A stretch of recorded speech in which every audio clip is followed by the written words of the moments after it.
introduction, why don't we get started with your introduction? If you can tell us a little bit about your background, what your professional experience is, and that would be helpful.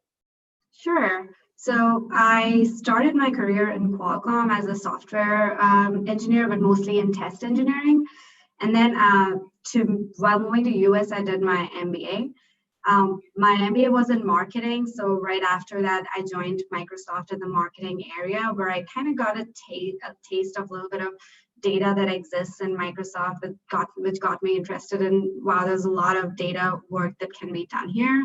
And so after almost 2.5 years of marketing, I decided that I wanted to move to data science. And so I tried a couple of companies outside of Microsoft and within internally as well. And I can talk about that experience with you guys as we go more into the questions, but that's my background. I'm not a developer from a background, but I have learned to code now with trying to move my career to data science. Okay, thank you, Deepsha. And so I see that I think in your title we used, I guess, data and applied scientist. Is there any difference between, I guess, that title, data and applied scientist, and data science, or is it the same? So it's slightly different, and this is a relatively newer term that the industry has started. And actually, Lyft has a pretty good article about why they started calling their data science teams data and applied scientists, and how they divided that into 2 different teams. And I can talk about that. But I would definitely encourage you guys to later go and check out that blog from Lyft. It's a pretty clear distinction that's now coming out in the industry. So there's business analytics teams, there is data and applied scientist teams, and then there's data scientist teams. So usually data scientist teams are the ones that are building the ML models. They're defined more as a research data scientist teams, and they've almost all of them, they've had their MS or PhDs, the ones that I've met. And then data and applied scientists kind of sits in the middle of business analytics and data scientists. So what we do is not just look at the data and say, what is the data looking like, but actually try to make analysis on that data, try to understand based on forecast how we are performing, or give insights to the business stakeholders saying, okay, based on what this data is telling us, and I can give an example. Let's say there are certain customers who are using certain Microsoft products. I don't just tell my business stakeholders how much is each product selling, but I'm able to look at all of the data that's available to me and say, okay, certain features of customers are buying certain kind of products. So based on that, maybe there's this other category of products that we need to spend more resources on. And this other products are performing better than the forecast. So an analysis that could actually help the business decision stakeholder in making a decision that they could not have made just by looking at the data directly. Okay. Yeah. Thank you. Thank you for this. I was going to add one more thing. Sorry, Ronnie. Yeah, go ahead. I want to make sure that we loop in the data scientist team as well. So I work pretty closely with the research data scientist team, because once I have done my analysis and I want to build actual regression models on top of it, I do work pretty closely with the research data scientist team as well. So they need to go hand in hand, because the applied data science team has a business understanding along with the analytics, whereas data science team brings in the model expertise. Okay, thank you, Deepsha. I was just monitoring our YouTube channel here just to make sure that everything is working, and I just noticed that some people, and I don't know if it's still the case, they couldn't hear us. So okay. Hopefully that has been fixed. If not, I just put a comment on the chat box, just asking everyone if they could hear us. So we'll just continue, and hopefully they can hear us. Sounds good. So moving on to the next question, can you tell us what is your typical day as a data scientist? What does it look like? Yeah. So I think I can pretty clearly divide my work into a couple of tasks. One is there is a lot of data that's spread around across Microsoft, and a huge part of it is huge part of my day gets spent in knowing and learning where the data exists and how do I pull that data into my analysis. As all of us know, the sexiest part of being a data scientist is cleaning the data, that most of our time gets spent in it, because I would love to say that the data is always clean, but I think at least 60% of my time goes in cleaning the data before I can even get to an analysis. Now, that's the first part of my job. The second part that I spend time on is in the actual analysis. The actual analysis is dependent upon a lot of meetings with the business stakeholders, to make sure, just with the help of data, does not have the business context in it, and without the business context, your analysis does not actually make sense to anybody. And the third most part is communication. I think I'm a firm believer on data is only as good as the story you can tell with it. So if you're not able to communicate it properly and constantly, the progress with your stakeholders, then they're not aligned in the journey. So these three are usually the tasks that I'm involved in, but I would say 60 to 80% of my time is spent on cleaning the data and then actually doing the analysis. And in our team, at least, we make sure that once a week, at least 4 hours in our day are blocked just for learning. Okay, thank you, Shan. Now, moving on to the next question. What are the three differences between data scientists and data analytics? Right. So as I touched a little bit on it before, I think it'd be okay if you don't go too much in detail here. But there's a pretty gray line now that's forming between data analysis and at least applied and data scientists. And I feel like data analytics is a pretty good first step for a lot of people before they move into a data scientist space. But there's business analytics, which is the same as data analytics, and the data scientist team. A data scientist is a person who's actually building the modeling and the forecasting of how you're going to perform. And those feature and regression models, they're built with the data science teams. A data analytics team are closer to a applied data science team. You're doing the data analysis by looking at, all right, what is happening with the data and how do we bring in the first level of business understanding to that analysis. You don't necessarily need a model for every single business question that's asked. So you, as an applied data scientist, need to know what is the right project that needs building a model for the business stakeholders and then loop them in accordingly. So that's the difference between all three teams and how they still are pretty reliant on each other in terms of getting the work done and doing complete projects end to end. Okay, that makes sense. Thank you for the clarification. So for someone who I guess is just starting his or her career into that industry, what is the typical route to get there? So I can talk about my failures as well as successes, so that failing and getting rejected is okay as you're trying to get onto this path. I'm only going to talk about my personal journey, because everyone's journey is really dependent upon how much effort they put in and what works for them. For me, right before joining this team, my current data science team, I was in marketing, like I said. But before I even could get to the stage of being interview ready, I spent around 3 to 4 months intensely. Like, my working hours were spent in work, and every single non-working hours, including post-work, weekday hours, and weekend hours, in studying and getting up to speed with what is data science and getting at least some technical expertise that I can put in front of the interview. So that was one part. Building your technical skills is an important part of it. Now, if you don't have an experience and every single job description you read says they need 4 years of experience, how do you beat that? Like, that's the next question. So the other thing that I had working for me, which can be replaced by something else, and I'll tell you what that something else is.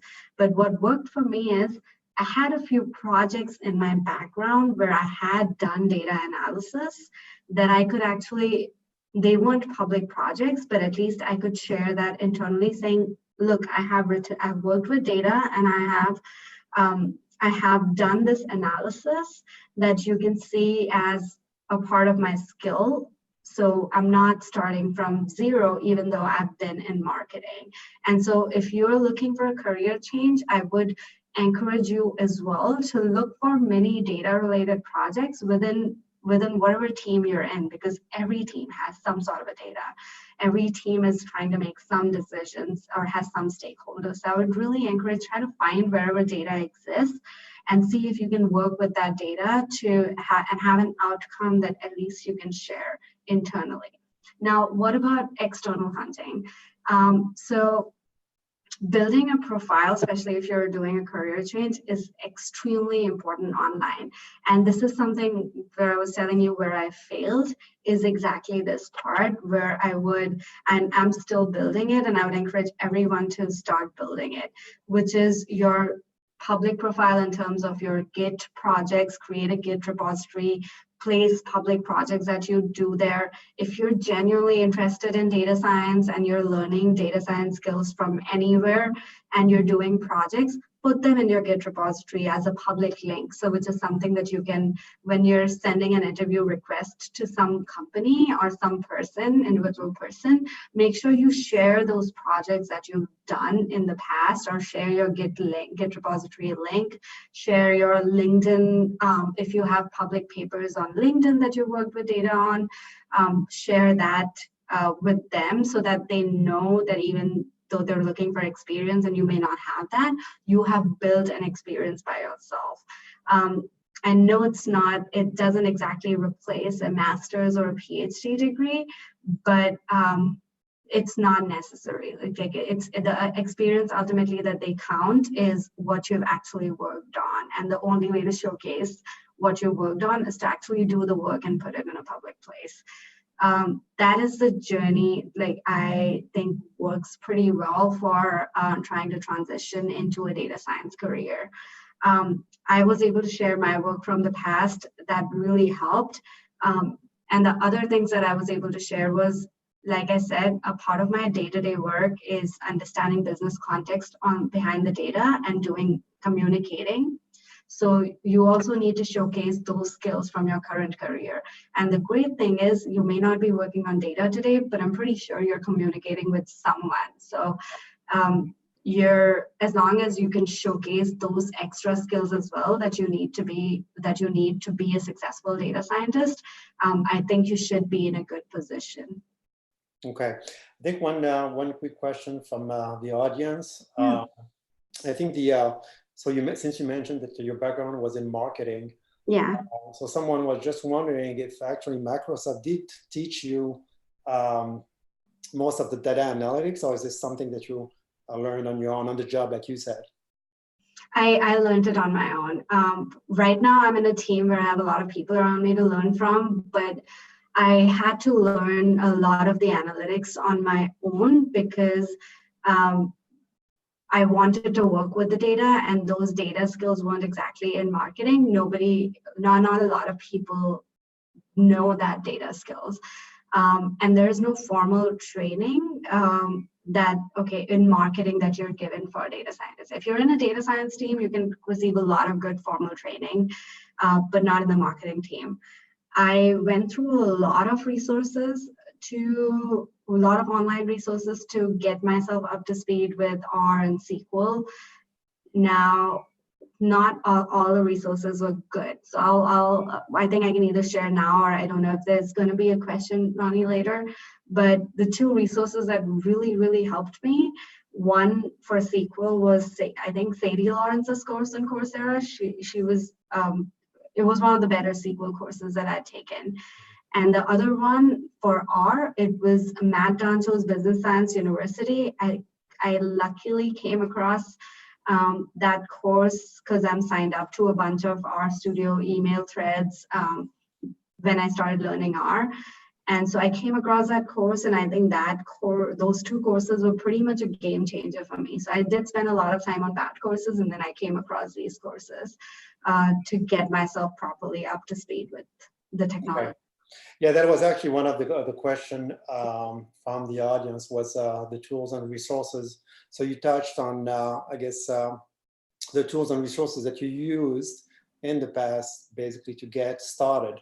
But is there something, do you still have tools and resources that you're still using today just to keep yourself up to date and making sure that you're keeping up with the industry? Yeah, so there's there's constantly good books that keep coming out of this RStudio community. I focus a lot of my time on learning R, and the resources I constantly use is Twitter. It's surprisingly extremely valuable in data science job that I never thought Twitter was in any other job I've had before, because there's a lot of influencers on Twitter for data science, and I usually follow our community, but I'm pretty sure there's a good Python community as well. Hadley Wickham, who works in RStudio, I constantly read his books. There's a few courses online that I do on Data Camp. Matt Dancho from Business Science University that I talked about, he constantly comes up with new courses and webinars. I make sure I attend almost all of them and start any course the day he launches. I just take that course. And so this is the one super important thing that if you're looking to move into data sciences, the day you stop learning is the day you stop growing, and that day you don't, like, you're no more a data scientist, because the technology is changing so fast, new things are getting introduced so fast, that the basic level of data science is not sufficient anymore. So you have to constantly continue to learn, and these are the resources I rely on nowadays to continue to learn. Okay, great. And I just saw, I think someone wanted to for us to post the exact title of those courses. So if you can, after this, I'll follow up with you. You can give those to me, and I will share them by email to all the attendees here. I will send you the exact course names and where you can find them. So I'll do that after. And quick question, and I know you touched a little bit on that, but I was just wondering if you had to put, I guess, some kind of priority for someone who's just starting in the job application process in terms of, resume. That's where it starts. So I know that you said to basically make sure that you are, even if you don't have to do the experience, you still can find, make sure that you're coming up with something that basically got you involved either in a business, working with the business, with data, but can you give us a little, I would say, more pointers in terms of what would be the 3 or 5 things that that should absolutely be present in a resume, ideal resume? Yeah, so your GitHub link and the languages that you're most comfortable with. Don't put a language you're not comfortable with just for the sake of that. And a lot of tech companies, unfortunately, it's not the best process, but kind of in an automated manner go through resumes. So make sure you understand what kind of terms their job description has that they want you to do. And make sure that your resume is reflecting those exact terminologies, if you're able to do it, if it applies to your background, and if you are indeed actually able to get data inferences and data insights from the past, then use those words, especially if they're present in the job description. Most of us usually tend to just like build our resume once and then throw it out for every single job. but make sure that you read the job descriptions very specifically. And in this process, like I have faced rejection quite a bit during the initial applications, but even if you're able to get a first or second round of interview with any company, any team, just even if you're not like 100% sure, make sure you still have that, use that interview as a stepping stone to say, okay, so this is what an interview looks like, and this is what's expected out of me, and this is the terms that they were looking for. Make sure after an interview, whether it goes good or bad, always ask for feedback through either the HR person or the person who interviewed directly, whatever that company is comfortable with, and be okay with hearing that this is a set of skills that you didn't have. That helped me a lot during the rejection phase, actually. So I knew what I needed to work on. And so in terms of resume, make sure you have the Git profile available, the public Git profile. Make sure your terminologies match the job description of that specific company, and the technical skills that you're actually capable of and you're proficient in versus just have dabbled in. Great. Another great question from the audience. This one is interesting. So, and it's a very good question, actually. So this person is wondering what keeps you motivated in this field with all the data cleaning and the technicalities of data and coding. Because she said that she's wondering, it can be probably pretty dense sometimes. So do you have like a secret to share for, and I'm sure you also probably sometimes get, you know, it's a lot of work. So what keeps you motivated? Yeah, I think that end goal is what keeps me motivated, and that is a great question. I do feel like I'm suffering through cleaning data every single time I'm doing it. And I do wish every single time that the data was just clean from the get-go. And if I spend 60% of the time on that, I'm just thinking of the amazing information I could get out of that data in the end is what keeps me going. And you do have to spend a lot of time in front of the computer. So if you are a people person, this is something that you need to know for yourself. If that, and this is what my manager told me as well when I went through all the interviews and he wanted to be sure I'm ready to join this team, was in marketing. I was constantly in meetings. It was just a people job. Managing people was just my every single second, which means not a lot of time was spent in front of the computer staring at the screen waiting for my analysis to run and cleaning data. So you need to be comfortable with that if you're going to join a data science team, or if that's what you want for your future. Again, remember the end goal, be interested in the business. The business question is what's extremely interesting. And if you're not interested in that business question, it's kind of hard to do the data analysis and be excited about the data analysis behind it. Thank you, Deepsha. So we kind of touched, I guess, on the resume. How about the interview? And please feel free to share as much as you can without obviously getting into things that you cannot share, obviously. Yeah. So if you can just help us understand what are the most typical, I guess, interview questions that someone really has to nail on the interview to land the job. Yeah, I can talk about a few company interviews that I went through. I won't name the company, so it's okay. But the interviews were pretty different for different teams. But the most general format was your first part is going to be statistics. They wanna, and by statistics, I don't mean huge mathematical equations. I just mean the basic statistics that you need to know for analyzing your data. For example, what if your data is heavily skewed towards your top biggest customers and those kind of questions? So what do you do with that data? And those kind of questions. So the first set of interviews, almost all of them was based on knowing if you have outliers, how do you handle them, and statistical questions. There's a lot of good resources, again, available online that you can go through to make sure you're ready for that part of the interview. The second part of the interview was pretty team dependent. If they were very heavy SQL users, which our team is a heavy SQL user, and it's actually also an Azure Data Explorer user. I had never used Azure Data Explorer in my previous jobs or even learned it ever. But I had tried to use SQL before. Like I said, there's a good course I was able to do.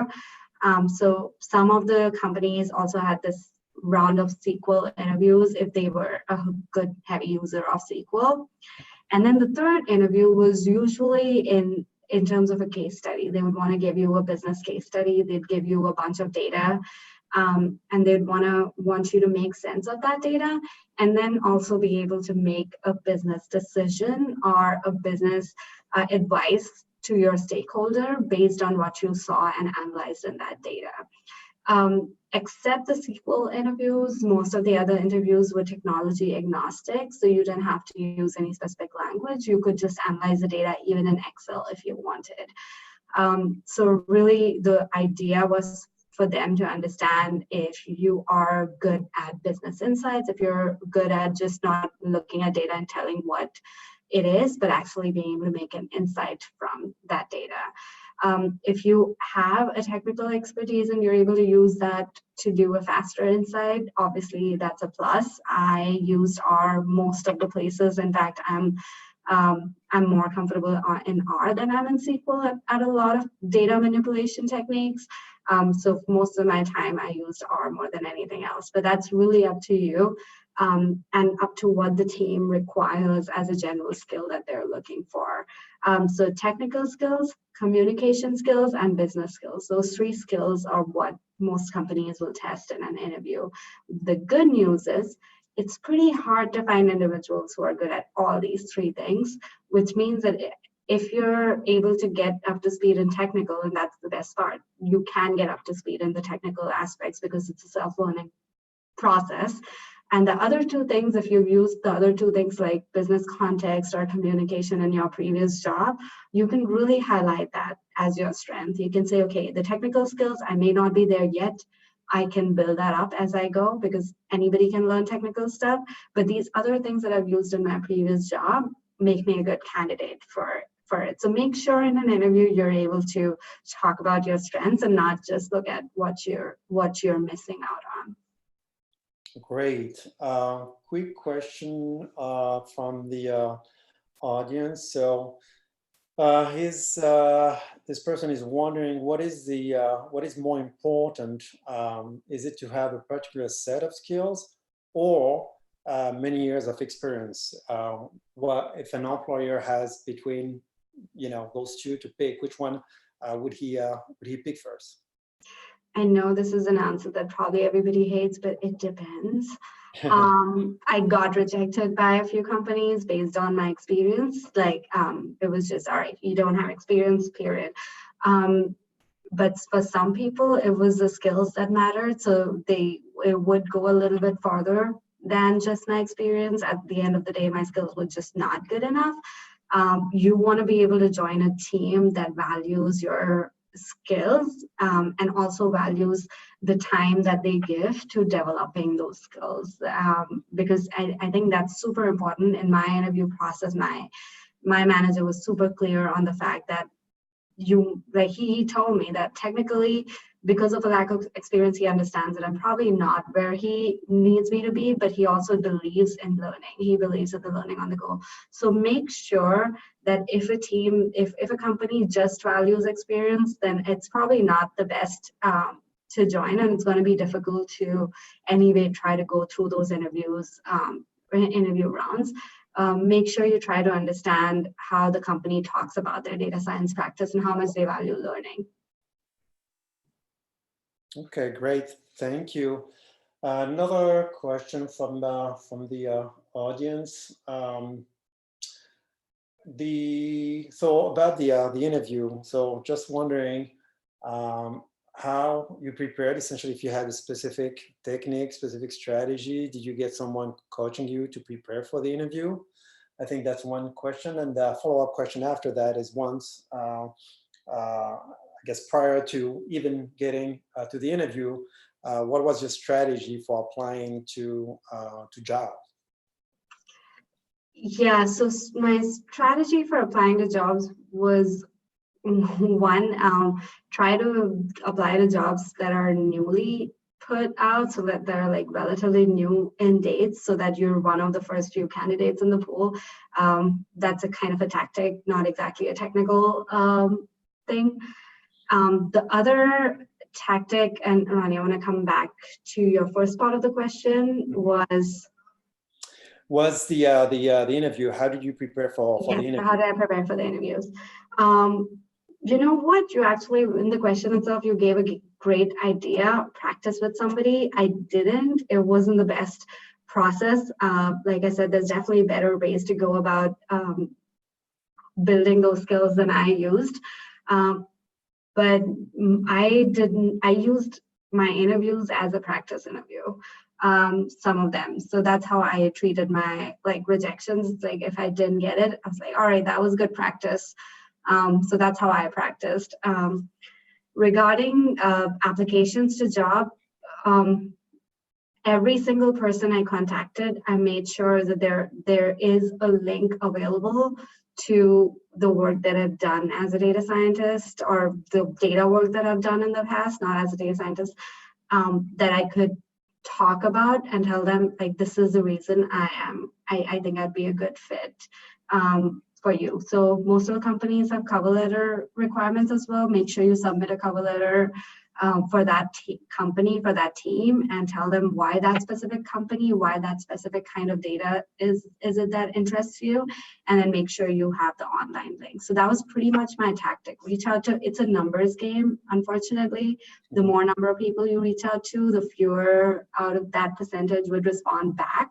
And then the ultimate goal is to make good connections. Even if you're not able to move into a job right away, make sure you understand what are the skills you're missing that need to be built to ultimately get there. It's not, moving into data science is not even a 1 month process, especially if you're making a career change.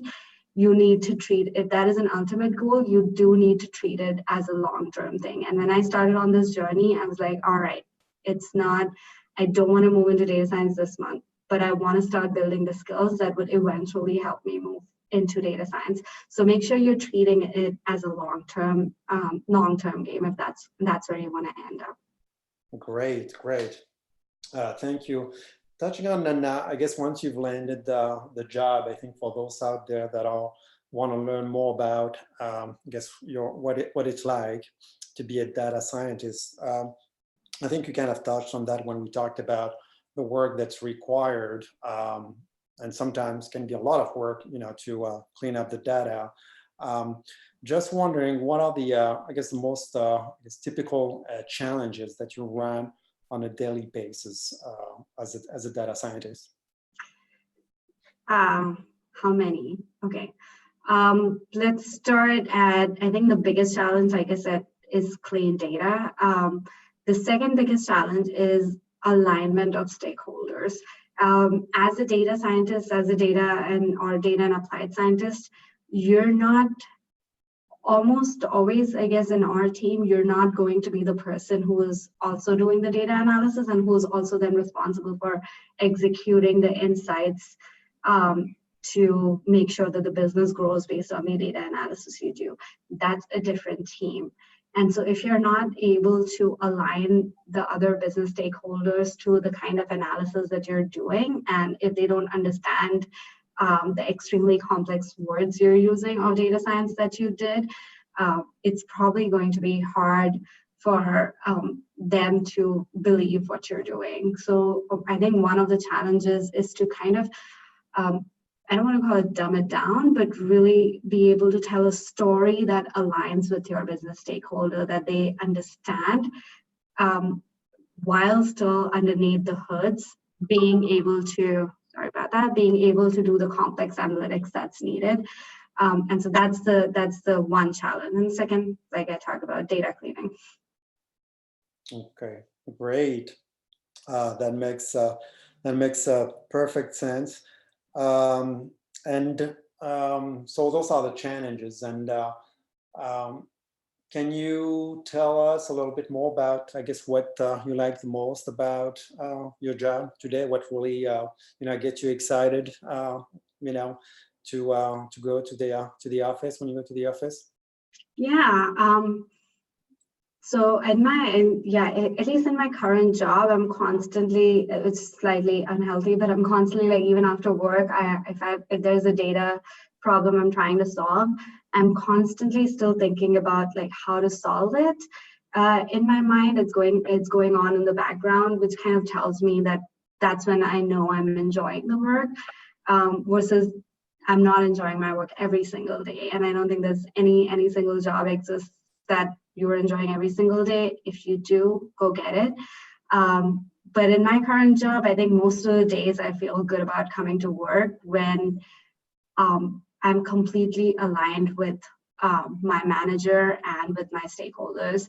So whenever you're selecting a team or a company, make sure you're completely aligned with a manager. They're selecting you as much as you're selecting them. So make sure it's a manager you can work with. It's someone you can align on the kind of projects that you work on. If it's a problem that I'm doing that does not have a lot of business impact, I'm not going to enjoy it. So this is another thing that you want to check in during your interview process, that what is the kind of business problems you're going to be working on? And is it just going to be analytics for fun, or is it something that's going to actually have an impact on the growth of a business? So what excites me today is if I am able to do an analysis properly, and if I'm able to give insights to the right stakeholders, they're going to be able to make thousands of millions or whatever business impact their team size is, they're able to make that impact. And then I feel like I had a part to play in making that impact. The other thing that gets me excited, and this is something that could be completely different for different people, so this is something you need to know about yourself, whether you'd like it or not, is that I work on different projects. Because I'm not associated with a single product. I'm not, like, for instance, in marketing, I was for 2.5 years, I was on a single product, and I had, like, completely in-depth knowledge about that continued to build. I was the subject matter expertise for that.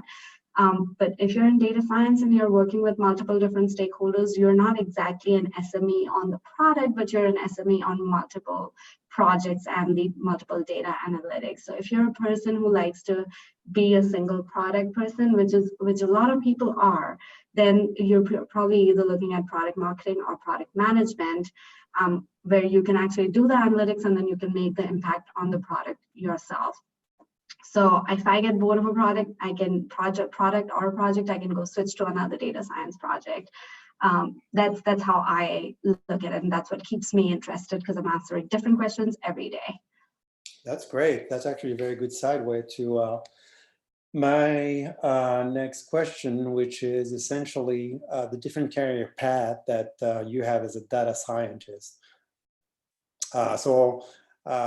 Whether, I guess it's like you said, like you started, answering, whether it's something that you enjoy doing and you want to move up, or if it's not something that you enjoy so much and you want to make, you want to make a change. What are the different options? Yeah. So you do, and this is an advice that I got from a lot of people when I was moving into data science. Because when I asked them the questions who've been in data science for a while, when I asked them the question, where do you see yourself heading? The reason I cannot answer that question for myself is because I've just started on this journey. So I haven't done any career change after this, but I can tell from other people's experiences that it's kind of a narrow path. If you're a data scientist, you're kind of dedicating yourself to a path of at least being in the data field, which is a narrow but a pretty exciting path, considering the direction the technology is heading, considering the direction that almost all companies are eventually going to need to understand their data. It's a pretty exciting path. But what that path looks like is you're an individual contributor, you're doing the analysis yourself. You can either then eventually go to higher studies and go into research, or you could continue to build a bigger team where you're managing a team of data scientists, you're managing a team of data analytics, and then eventually you get to the point where you can build your own data analytics team for a company that hasn't had a data analytics team. So and I think that's the most exciting part, is we think that data is everywhere, but a lot of companies are on that journey yet. So depends upon what excites you, how long do you want to stay an individual contributor, become a manager, or start your own data team in a company that's never done it, or in a part of a company that hasn't done it yet. What paths do you want to take?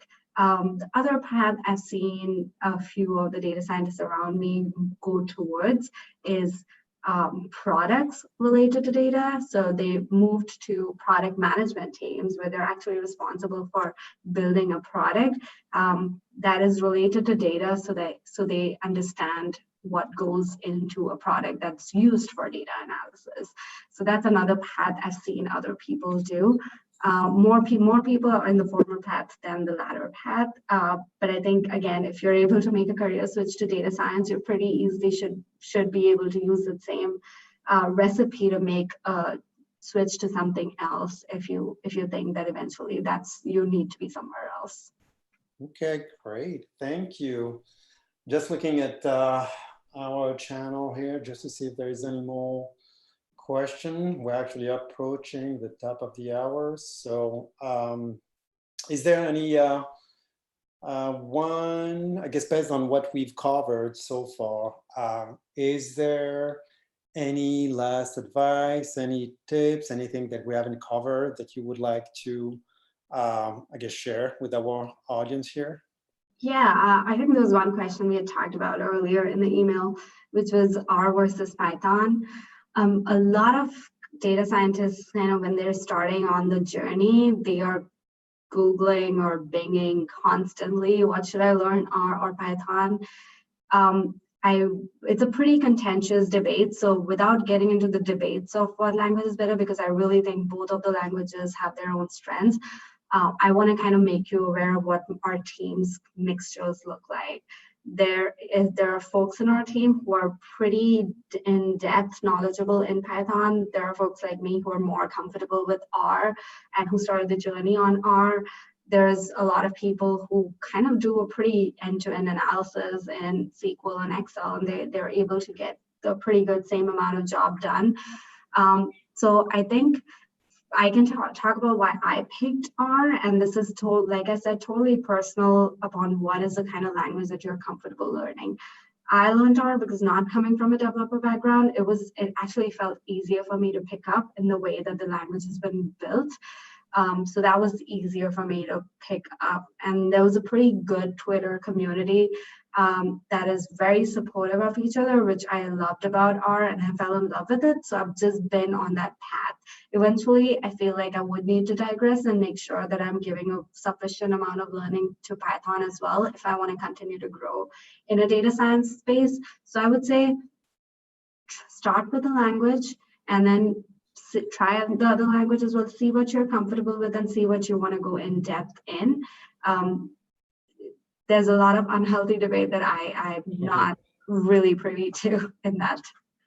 We'll leave that for another webinar. It sounds like it's going to be a long discussion. Exactly. Yeah. Thank you so much. So I think we are at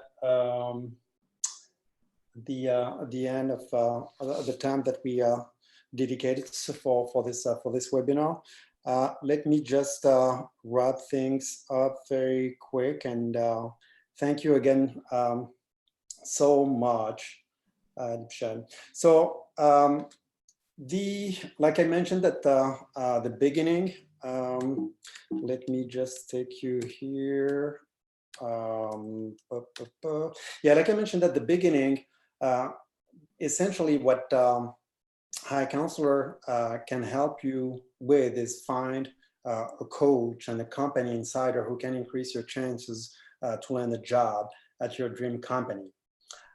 So if you know essentially the value of knowing someone on the inside, then you will understand how a counselor can help. So no more spending hours of browsing through hundreds, of LinkedIn profiles to find someone to connect with, and no more feelings of indebtedness because you've asked someone to help you learn about their company. So essentially, from your company, from your computer or from your mobile, you can easily connect with someone and who can essentially coach you and help you understand what it's like to get a job at their company or at a different company in that role. So I mentioned at the beginning a little gift. So sometimes in the next 24 hours, you will receive a little survey about our webinar today. And again, I apologize for the technical difficulties at the beginning. Things like this happen. So we'll make sure that this doesn't happen again. But what we want to do is we want to offer you one free session with any of our counselors on our platform for the first 3 attendees who fill out the survey. That's up to $100 value. So please do not. So if you want to try it out, if you want to try Hack Counselor out, please take out the fill out the survey and give us some feedback on this webinar. Also, if you like what we've just covered, we do this pretty regularly. So here, this is hopefully you can all see my screen here. This is a screenshot with our YouTube channel. So we do a lot of those webinars on almost weekly basis now. So just subscribe to our YouTube channel so we can keep you up to date on our webinars. One more thing is our platform. So it's called highcounselor.com.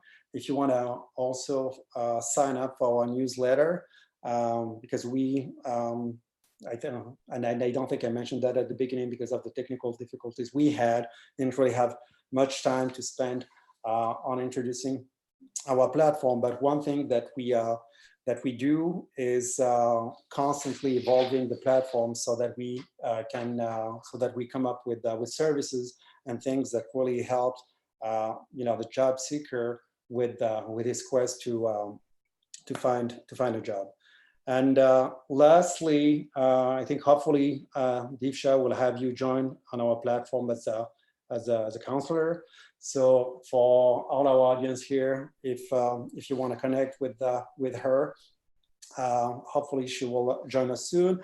If not, there are a lot of other counselors who can, I'm sure, also help you if you have questions about the data scientist role or how to essentially how to increase your chances to get a job in that industry.